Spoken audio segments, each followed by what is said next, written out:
Assalamu alaikum wa rahmatullahi wa barakatuh. Bienvenue sur Islam Light. Le but de cette chaîne sera d'apprendre et de comprendre l'islam. On va essayer aussi d'assimiler autant que possible la spiritualité de cette religion et la relier avec notre contexte.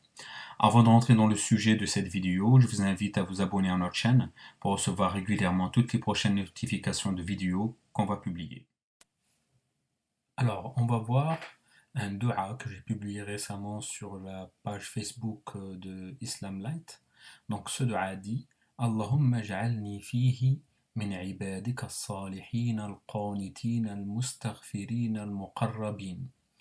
Ce dua signifie Ô Allah, mets-moi parmi tes bons adorateurs, soumis, repentis, ceux qui te sont les plus proches.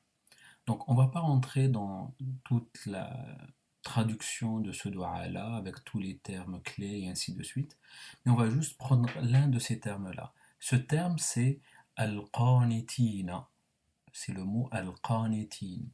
Donc ce mot-là est tiré du verbe qanata. On peut avoir un exemple qui dit qanata lillahi. Donc du coup quand on dit qanata lillahi, ça signifie se soumettre à Dieu et l'adorer constamment.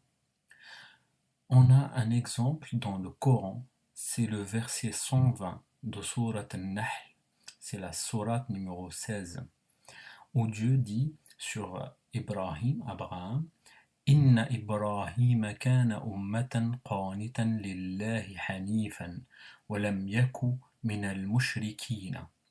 La traduction de ce verset dit Ibrahim était un guide parfait, il était soumis à Allah, voué exclusivement à lui, il n'était point du nombre des associateurs. Donc à partir du verset du Coran, à partir de l'explication linguistique, vous allez comprendre que le terme qanit, c'est une soumission extrême à Dieu. Donc on va s'abandonner dans l'adoration du Seigneur. Donc j'espère que cette brève explication du terme, ce dua vous a plu, pour vous aider à comprendre un peu plus le sens du terme qanata et le sens de ce dua.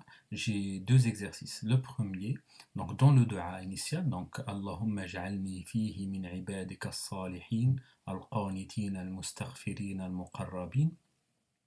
Il y a le terme fihi et surtout le ha à la fin dans fihi. Ce ha est un pronom possessif. Je souhaite savoir vers quel nom renvoie-t-il.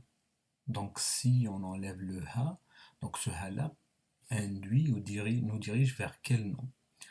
Deuxième exercice, al-qunut à la base est un dua. C'est un dua, donc quel est ce dua-là?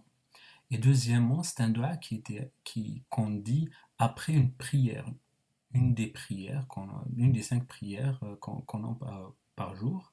Et donc, quelle est cette prière-là? Donc voilà, donc j'espère que ce ne sera pas trop difficile, que vous arriverez à le comprendre. Je me ferai un plaisir de répondre à tous vos commentaires et tous les messages que vous pourrez m'envoyer. Donc j'espère que vous avez aimé ce contenu-là. Si vous avez aimé, donc mettez un grand pouce j'aime, partagez-le, abonnez-vous à la chaîne pour recevoir toutes les prochaines vidéos qu'on va publier. Et je vous dis à très bientôt. Salam alaikum.